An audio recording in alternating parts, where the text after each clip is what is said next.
Comment faire passer l'apprenant du savoir au savoir-faire ? À quel moment les connaissances deviennent-elles des compétences ? Et pourquoi la phase d'apprentissage est-elle le pivot central de toute progression pédagogique ?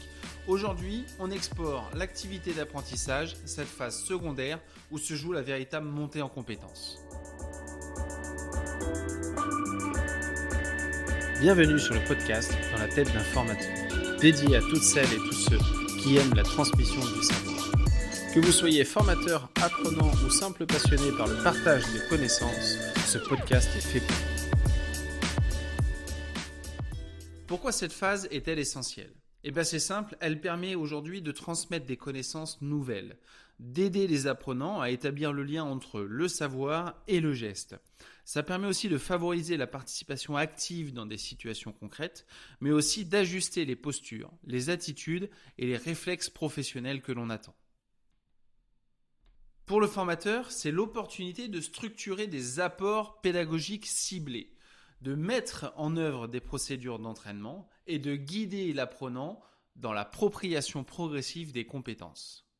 Pour l'apprenant, c'est le moment d'acquérir des nouveaux savoirs, de tester et d'expérimenter, mais aussi de mobiliser ses acquis pour en intégrer d'autres.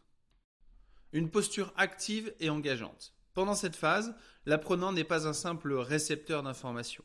Il devient acteur de sa formation en mobilisant ses ressources antérieures pour construire de nouvelles compétences. C'est une étape centrale du parcours pédagogique car elle permet de répéter les gestes, affiner les réactions et comprendre les justifications. Pour cela, on peut utiliser des techniques pédagogiques variées. Voici quelques méthodes pour animer notre activité d'apprentissage. On va aller par exemple sur l'atelier de manipulation. On est dans le prolongement simplement de la phase de découverte avec un objectif clair et des gestes qui vont être maîtrisés. On peut utiliser aussi l'atelier du geste, focalisé sur la précision, la répétition et l'automatisation. La démonstration commentée en miroir, le formateur montre, l'apprenant reproduit et chacun justifie ses actions. L'exposé interactif ou même directif. On va structurer un contenu tout en maintenant l'attention et l'échange pour la partie interactive. Le travail de groupe ou de sous-groupe pour favoriser l'analyse collective et l'entraînement mutuel.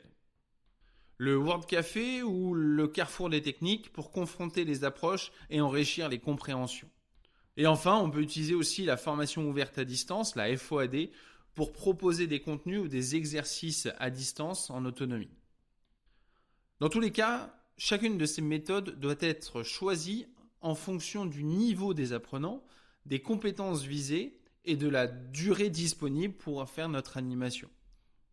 Revenons sur la durée. Elle doit être cadrée mais souple. La phase d'apprentissage peut durer entre 10 et 50 minutes, voire même plus dans certains cas, selon la complexité du contenu et le nombre d'activités prévues. Elle doit permettre une progression concrète de nos apprenants sans perdre un rythme ni une attention. En gros, pour résumer, l'activité d'apprentissage est le cœur battant de la séquence pédagogique. C'est là que le savoir devient un geste maîtrisé, que l'apprenant devient un acteur et que le formateur joue son rôle de guide et ou de régulateur. Merci d'avoir écouté le podcast Dans la tête d'un formateur.